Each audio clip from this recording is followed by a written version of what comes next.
Hello नमस्कार जय श्री राम। आज की इस वीडियो में हम बात करेंगे 3 देश और 13 शहरों में होकर आज भी बहती है अखंड भारत की सबसे बड़ी नदी। एक भूकंप ने बदला ऐसा रास्ता कि वह पहुंच गई कराची।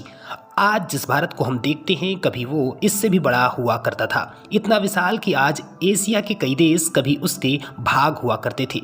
संपन्न इतना कि दुनिया इसे सोने की चिड़िया कहती थी। कई सभ्यताओं का उदय भारत में हुआ था। इसी अखंड भारत की नदी है जो आज भी बहती है, जिसे अखंड भारत की सबसे बड़ी नदी कहा जाता है। इसी नदी के किनारे कभी सिंधु घाटी सभ्यता का विकास हुआ था। हम बात कर रहे हैं सिंधु नदी की, जो आज भी बहती है, लेकिन भारत में इसका हिस्सा काफ़ी कम है। पाकिस्तान में इसका हिस्सा ज़्यादा है।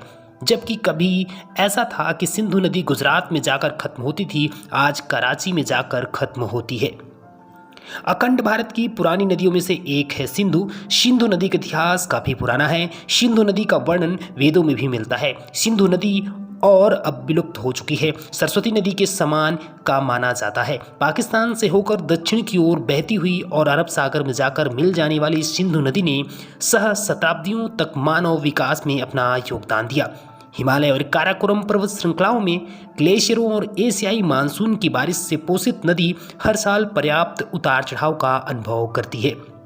सिंधु नदी आज की तारीख में ऐसी इकलौती नदी है जो अखंड भारत की सबसे लंबी नदी है और आज भी बह रही है। अखंड भारत की गंगा समेत बाकी नदियां इसमें छोटी हैं। सिंधु नदी की लंबाई 3600 किलोमीटर है। हालांकि पहले इसकी लंबाई 3200 किलोमीटर तक थी, लेकिन सिंधु नदी कई बार अपना रास्ता बदलकर इसमें बदलाव करती रही है।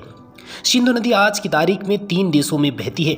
यह चीन के कब्जे वाले तिब्बत से निकलती है, भारत में आती है और फिर पाकिस्तान में प्रवेश करती है। वहाँ सिंधु के किनारे बसे प्रमुख शहरों की बात करें तो यह लेह, कारगिल, स्कर्दू, दासू, बेशम, थाकोट, स्वाबी, डेरा इस्माइल खान और मियावली, भक्कर, सुक्कर, हैदराबाद और कराची में सम्मिलित हैं। कभी गुजरात में जाकर समुद्र में मिलती थी सिंधु नदी। सिंधु नदी रास्ता बदलने के लिए बदनाम है। आज से सालों पहले सिंधु नदी कराची में नहीं बल्कि गुजरात में जाकर अरब सागर में मिलती थी, लेकिन 1819 में आए एक भूकंप ने इसका रास्ता बदल दिया और यह गुजरात की ओर न बहकर कराची की ओर बहने लगी।